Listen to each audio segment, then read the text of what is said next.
So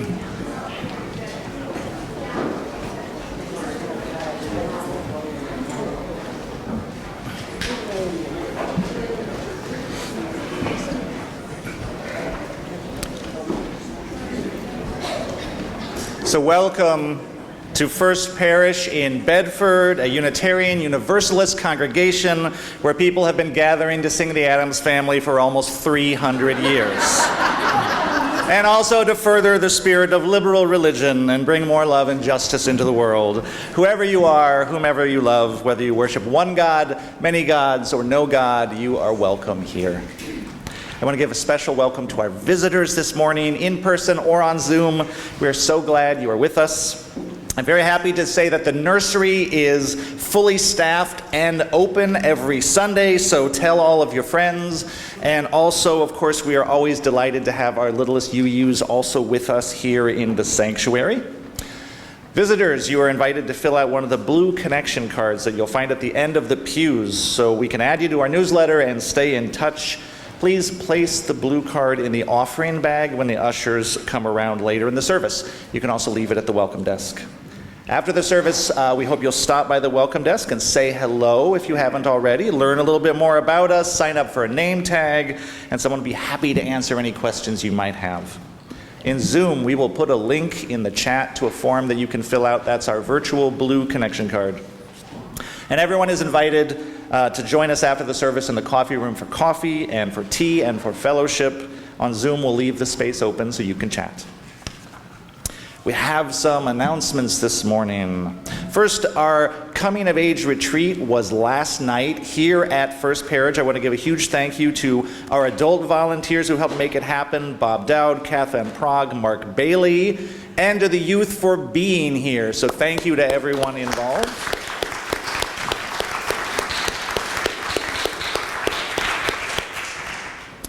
This coming Thursday, November 2nd, you are invited to join us here at the Memorial Garden, at 6:30 p.m. for our annual Day of the Dead Remembrance, our Holocaust Napia service.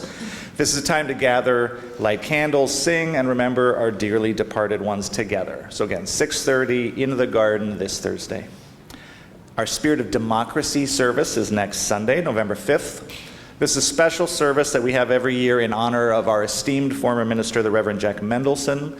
We invite a guest speaker to share on a subject that is relevant to the furtherance of the spirit of liberal democracy. And our speaker this year will be Ilian Wu, author of Master, Slave, Husband, Wife, which shares the real-life story of an enslaved couple's journey from the South through Boston and ultimately to freedom as the nation moved towards civil war. Copies of the book are available for sale at a table during the community coffee hour today for $20, cash or charge, so you can read it before the service. While you're checking out the Spirit of Democracy table, you can also stop by the Environmental Justice Committee's table to learn more about the initiatives that committee is promoting. There are also lawn signs that you can pick up to join the Stop Private Jet Expansion Initiative. And finally, after the service today, we're having a special listening circle about the events in Israel and Palestine that are so touching everyone's hearts. This listening circle will be facilitated by me and Reverend Annie. It'll be upstairs in the Bacon Room from 11:30 to 1 p.m. This is going to be a small group format that emphasizes sharing and listening, not argument and debate, and we will break into smaller groups if we need to. Light snacks will be provided, and everyone is welcome to join us. Hello, choir. Everyone is welcome to join us. That is it for announcements.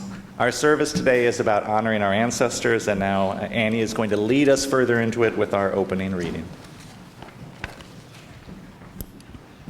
Our opening words this morning are from the Reverend Marta Valentine. Gratitude to my ancestors. With honor and respect, these eyes see for you all manner of life you could not have imagined. My lips move with the rhythm of your words, flowing through me, my tongue caressing each morsel of wisdom I am graced to pass on. Your DNA rides my veins, and with every breath I take, your cautious steps from the past toward a fuller life become bold moves I make toward my destiny. Together we wrap arms around a new generation, here to become who they were born to be, to cast their magic as we once did, and bless each day for their ability to do so. For you, dear ancestors, we all live this day. In that spirit, our opening hymn is number 1051. It's in your teal hymnal. It's called We Are. And this is a wonderful hymn by the legendary Issei Barnwell of Sweet Honey in the Rock. And there's a couple things to note. One is that the lyrics are rooted in a traditional gender binary.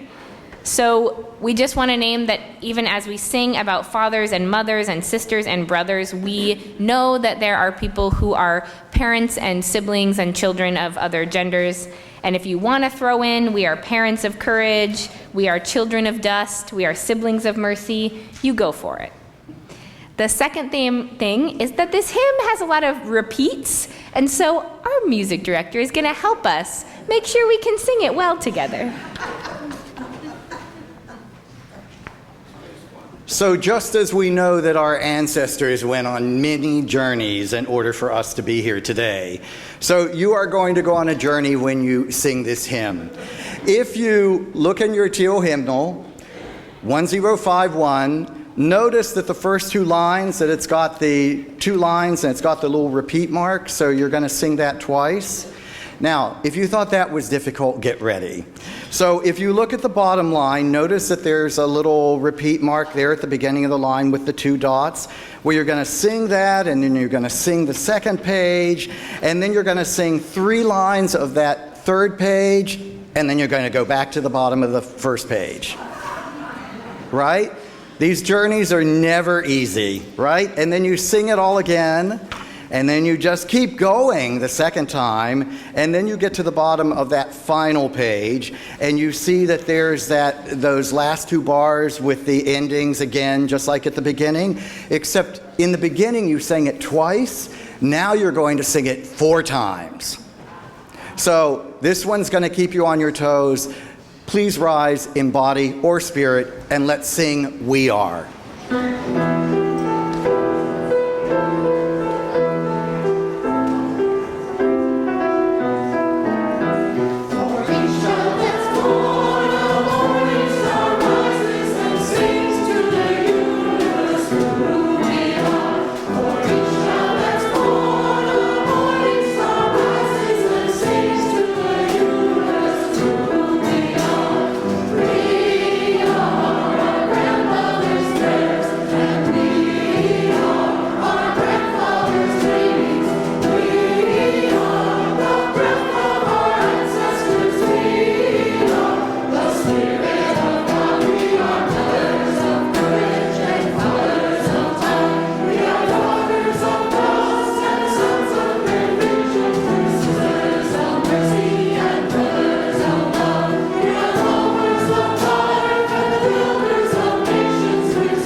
really helps to have the choir.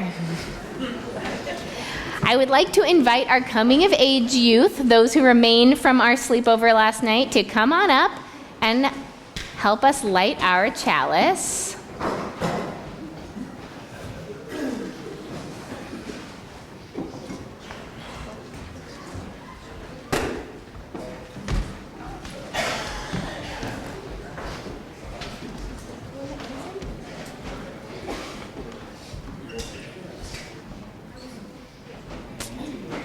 Oh, do you want to do the words, Carol? Wait, no. I was told what to say. Hi. Wait, no. We are the coming of age group, and we just had our overnight retreat, and now we're going to light the chalice.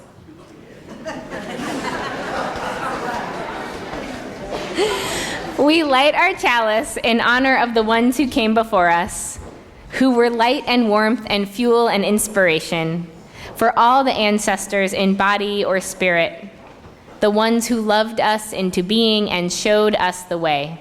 We light this chalice. And now I invite you to rise in body or in spirit and join in saying our unison affirmation printed in your order of service. Love is the spirit of this church, and service is its law. This is our great covenant, to dwell together in peace, to seek the truth in love, and to help one another. El amor es el espíritu de esta iglesia, y el servicio es su ley. Este es nuestro gran pacto. Vivir juntos en paz, buscar la verdad en espíritu de amor, y ayudarnos los unos a los otros.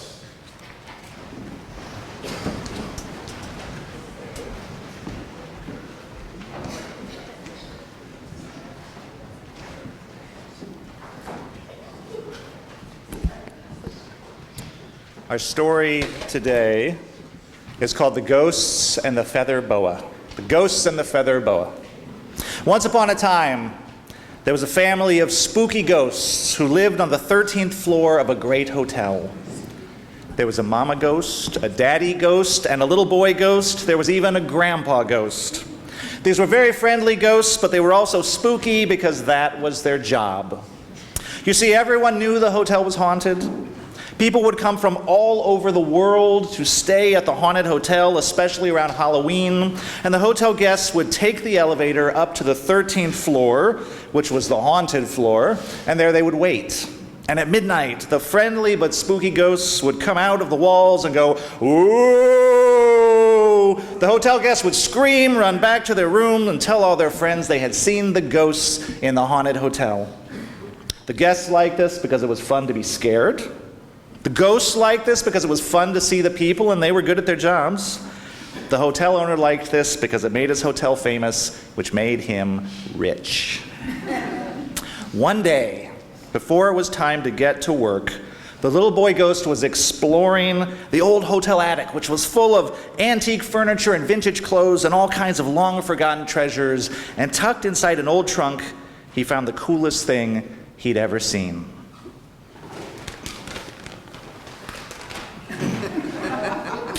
It's a 6-foot-long pink feather boa.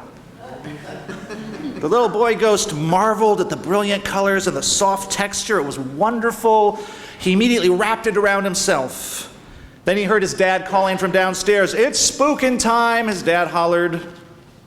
The little ghost had gotten so lost in exploring the attic he hadn't noticed it was almost midnight. He rushed down to the 13th floor just in time to see all the guests come pouring out of the elevator. "Boo," he said, waving his pink feather boa at them. "Ooh."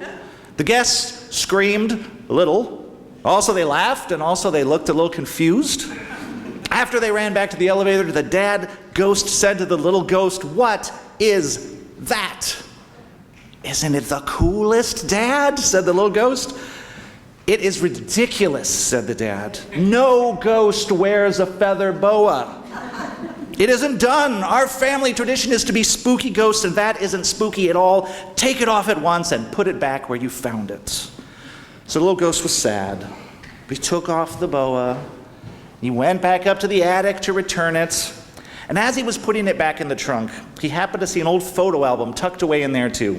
He opened it up, and to his surprise, it was full of pictures of his ghost family. And as he turned the pages, he found a picture of his daddy ghost back when he was just a little ghost. And what did he see wrapped around his dad's neck? A bright purple feather boa. So the little ghost took the photo album to his mom and dad, and he opened it up to the page and he said, "Look, Dad, you used to have a purple feather boa of your own." The dad ghost was so surprised to see the picture, he turned a little purple himself. "I'd forgotten about that. I wore it just one time, and my dad, your grandpa, said, 'Take that thing off. Our tradition is to be spooky ghosts, and that is not spooky.' And I never wore it again." "Well, why don't we ask Grandpa why he did that?" suggested the mama ghost. So they went down and they found Grandpa Ghost in his usual rocking chair down in the basement watching football on the old broken TV. They showed him the picture of the dad ghost with the purple feather boa. "That thing," said the Grandpa Ghost, "of course I told you to take it off. Why, when I was your age, I tried to wear the most ridiculous bright green feather boa. And my dad said it is our tradition to be spooky ghosts, and that is not spooky. So you bet he made me take it off." "Did you really think it was ridiculous, Grandpa?" said the little ghost. "It was ridiculous," insisted the grandpa. "But did you really think so?" asked the little boy. "No, I don't," said his grandpa finally, his lip quivering. "It was the most marvelous thing I ever saw." "It seems to me," said the mama ghost, "there are two traditions in this family. One is being spooky and the other is loving bright feather boas, but only one is being honored. I wonder why that is." "I wonder if those boas are still up there," the dad ghost said, and they all rushed up to the attic together. And the next time the hotel guests poured out of the elevator and onto the haunted floor 13, they saw a little boy ghost, a mama ghost, a dad ghost, a grandpa ghost, all wearing the most brightly colored and festive pink and purple and green and orange boas you ever saw. "Woo," they said, waving the boas. The guests screamed, and then they laughed, and then they pulled out their own colorful scarves and hats and boas and glasses, and before long, everyone, guests and ghosts alike, was doing a conga line around the 13th floor. Over time, the hotel got even more famous for its colorful ghosts, the owner got even more rich, and everyone was very happy. Thank you for sharing our story today. I'm going to invite our children and youth to join their RE classes. 6 to 7, you are going to 204. Pre-K through 5, you are going to Overlook. Have a beautiful RE class.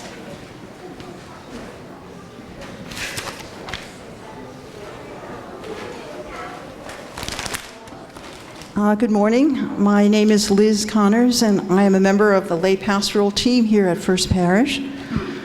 At this time in the service, we invite anyone who may have a joy or a concern that they would like to share to come forward to the candle stand.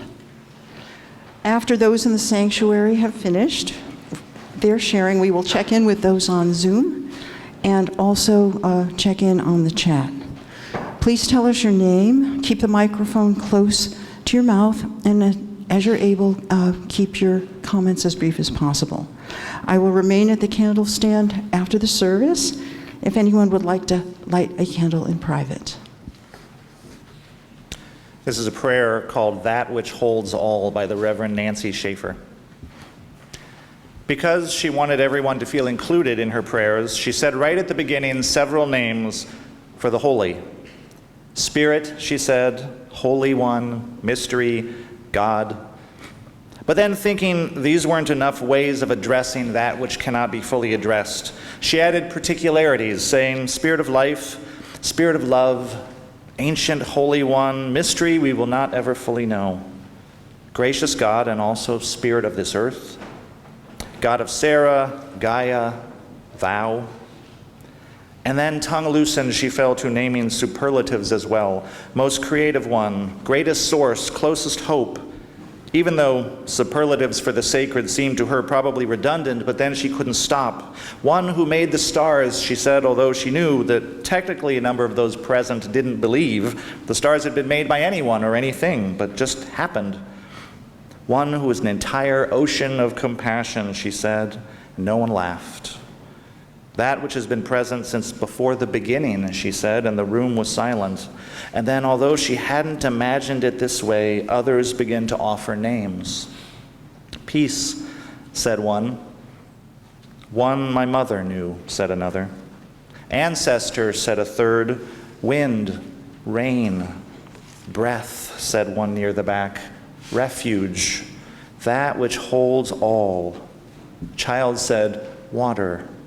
Someone said Kuan Yin, then womb, witness, great kindness, great eagle, eternal stillness. And then there wasn't any need to say the things that she thought it would be important to say, and everyone sat hushed until someone said, Amen. Our meditation hymn is number 123, Spirit of Life, in your gray hymnal. You may remain seated.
When I was singing in the youth choir at my UU church in Bloomington, Illinois, sometimes our choir director would let us pick our favorite hymns to sing when we were done rehearsing, and I always picked 1, 2, 3.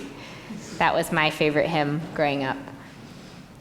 And I'm so grateful that I was raised UU, and I'm so grateful for all the people who came before, who founded these congregations and tended these congregations and stewarded these congregations so that we can be here today.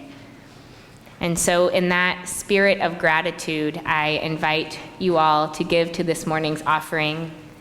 Now it is our turn to tend and steward and keep this community alive for all those who come after us and will continue in this beautiful tradition. Thank you.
Thank you so much to the choir and all of our musicians today, and to Brad and Natan for the beautiful music today. Thank you.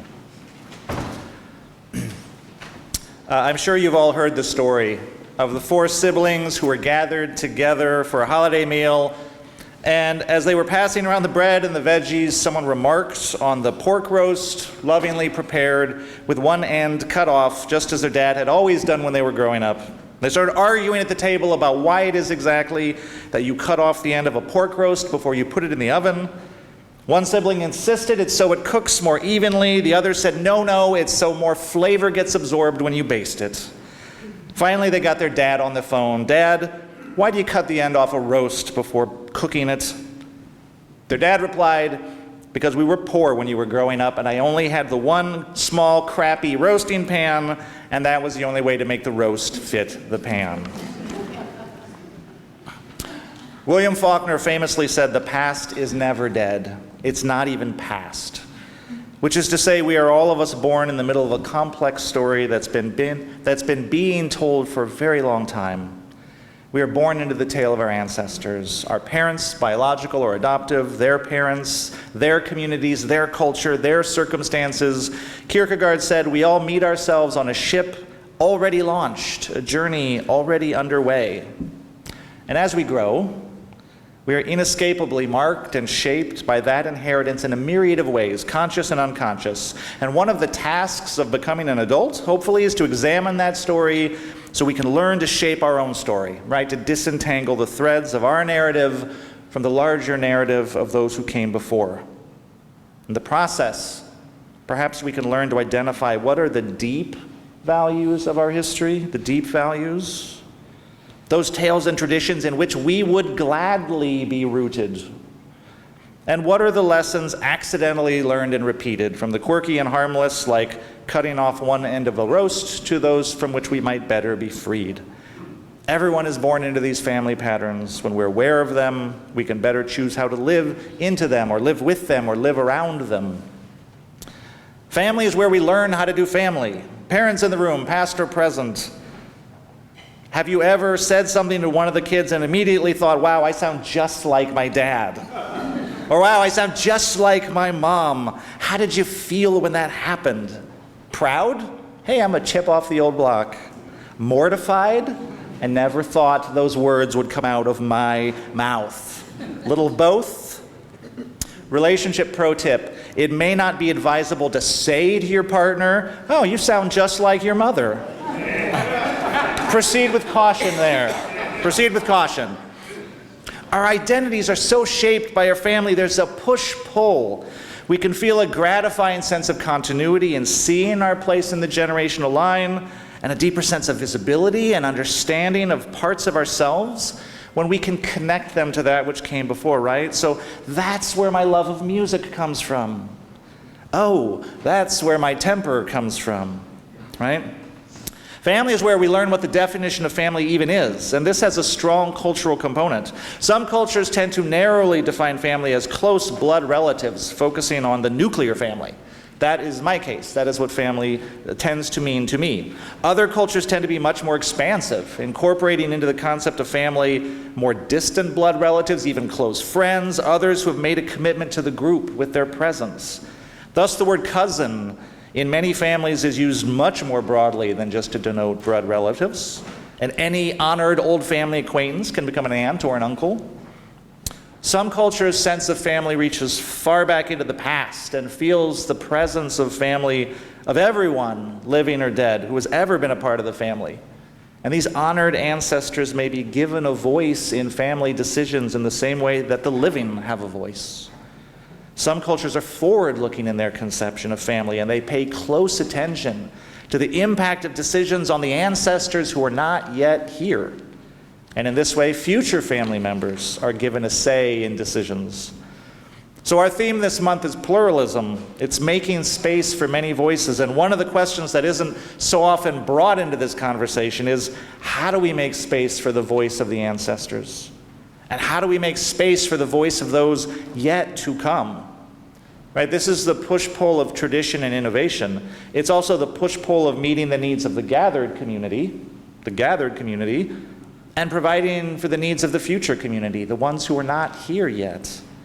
And how do those voices speak at First Parish? We may be thinking about that as we have this conversation about pluralism this year. David E. Wilkins, a citizen of the Lumbee Nation and a professor of American Indian Studies at University of Minnesota, says we ought to tend to 7 generations, the 3 who came before, the current generation, and the 3 who will follow. So looking backward, we care for, honor, and tend to the memory and stories, going back to our great-grandparents, and looking forward, we act with wisdom, care, and forethought for our great-grandchildren, or those of our loved ones. This seems eminently balanced and sensible to me, so I offer it for your consideration. And our flesh and blood families are not of our choosing, right? So I also want to acknowledge that sometimes the full development of our person can only happen in the context of a chosen family. Our friends, the group of people that we find and call our own on purpose. Not everyone has a family that's supportive and nurturing. Our families can be nurturing in some respects and stifling in others. Sometimes our friends are the first people to tell us that we are beautiful without judgment or expectation in a way that we can actually hear them. And I want to name that some people are living with a legacy of disruption from their ancestors, right? Particularly people who were brought to this country as enslaved people or native people who were removed from their land and then deliberately removed from their cultures. So it can be especially spiritually urgent to identify and reconnect to ancestors when possible, or to create a new family and a new lineage when that connection is not possible. So we're entering a time of year that involves a lot of family gatherings. And that can be great, or that can be complicated, or it can be both. You might want to do a little pre-holiday prep work, right? A little pre-holiday prep work by reflecting on your place within the family tradition. And what was given to you and how has it shaped you? You might set aside some time to talk about memories with a relative or a partner or a friend. Ask what you remember and bring that to a deeper place. You might ask yourself, what are the most important things that I learned from family? We may come to better appreciate our own strengths by appreciating their roots. And then what lessons were not so great or have not stood the test of time, right? We may better appreciate our own fables, our own failings and foibles by seeing where we learned them. And this may be a step towards releasing ourselves from their grasp. Undoubtedly, if we look carefully at our family history, we will find good things and bad things. We may see patterns of behavior that made sense in an earlier context but no longer serve us. We may see patterns of behavior that could not possibly have served anyone anytime ever. Right? Our ancestors were not perfect, just as we are not perfect. And knowing then that we will be ancestors in turn for some future generation, it matters the choices we make. It matters how we live our lives, the visions we cast, the energy we put out into the world, because we are weaving our own tapestry of health and harm for the next generation. This is humbling. This is humbling. Life is tender, and we are imperfect as those who came before us. So it calls us to gratitude and compassion. It calls us to remember and name things, because we cannot face what is if we cannot be real about what was. And whether our relationship to our family is straightforward and positive or complicated and mixed, we may yet find that connecting to our ancestor stories can be an opportunity to tap deep wells of gratitude. We may encounter people who took great risks to build a better life for their family, which is now our better life. We may meet people who bucked the conventional wisdom or the easy complacency of their time. We may meet people who made their own way, who thus helped make the way for us. And we may meet people who endured under the most difficult of circumstances, who fought for their right to a future, which is now our present. And so we honor our ancestors while understanding and naming and owning the full complexity of their humanity, their gifts and their frailties, including the way in which those things live in us. Do that in a small way together today. We're going to do a small ritual to honor our ancestors. And for the purposes of this ritual, when we talk about ancestors, we mean those about whom we can say, because they were, we are. Because they were, I am. Right? We're talking about those who loved us into being, to quote the great Fred Rogers, those who sustained us with their resources or their energy, their intentions, those whose dreams and ideas pointed the way. Right? So this could be your grandfather, it could be a favorite teacher, it could be the neighbor who lived down the street, it could be a friend group, it could be an artist or musician who lifted your spirit, right? You get to decide what an ancestor means to you for our purposes today. So this is what we're going to do. Let's take a breath and just center ourselves. Breathing in and breathing out. Let's just take one more breath. Breathing in and breathing out. Okay, I'm going to sound the singing bowl. And the first time I sound it, we're going to invite into our imagination our ancestors who shaped our being, who inspired us or supported us. And only invite in the memories that it is safe for you to invite in today, right? Only invite in the ancestors you are willing and able to receive. We are inviting into this place and this time only those ancestors who have loved us into being, because this is a house of love and peace. So when I ring the bell the first time, we'll pause for a few moments as the bell sounds so you can invite into your memory those ancestors who have shaped you into being and loved you into being. And when we ring the bell the second time, I invite you to say their names out loud into this space. Any ancestors you want to honor, you can also say them softly to yourself. So one time to remember, the second time we'll say their names.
This time when I ring the bell, invite into your awareness a recognition of a gift that your ancestors have given you.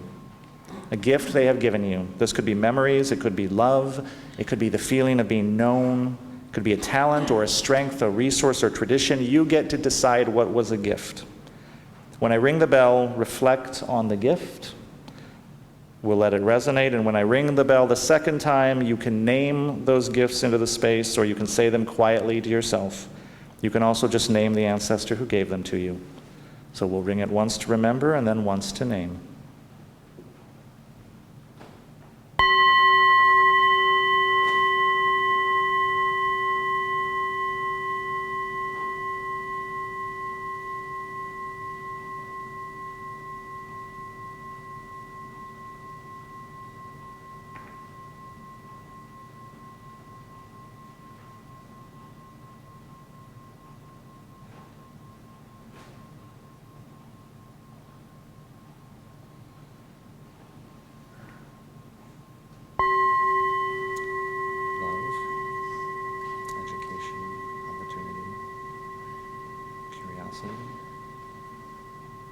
Asking questions about all the things. Knowing that I was cared for. Knowing that I mattered.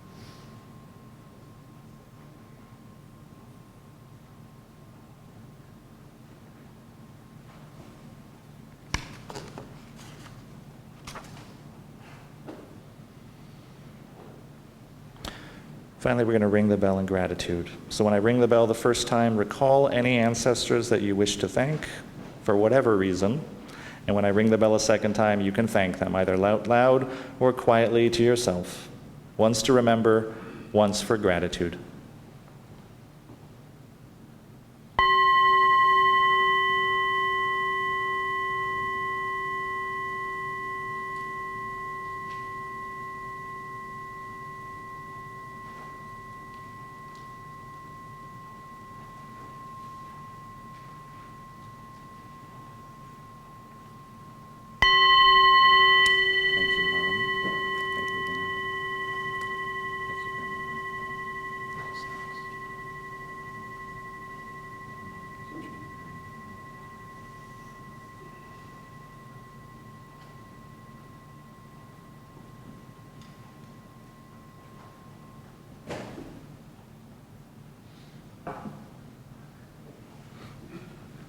In the spirit of love, in the spirit of peace, may we honor the memory of those who came before us. May we honor their unique strengths, talents, quirks, and capabilities, many of which we see in ourselves. Their bodies are gone, but we are the continuation of their bodies. May we honor with gratitude the gifts they have given us, the sacrifices they have made, the work done, the pleasures deferred.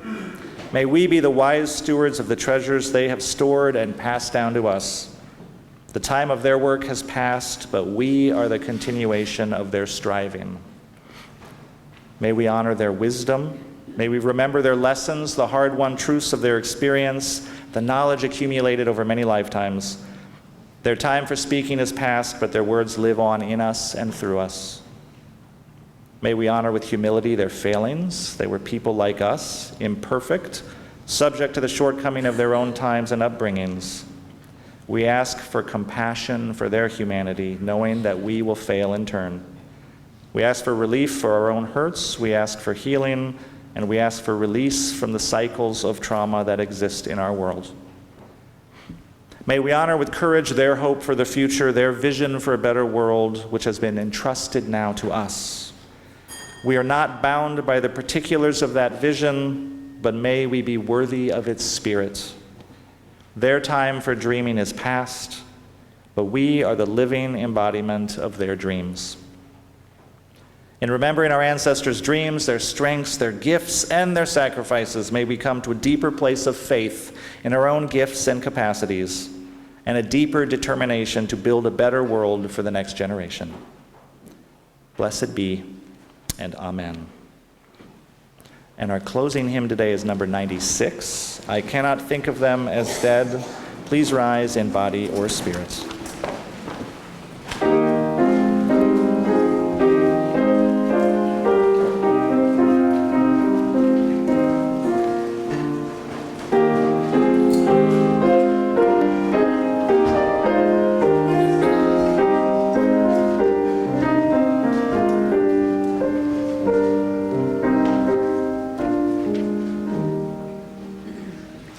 I cannot think of them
Our closing words today are by Mary Oliver.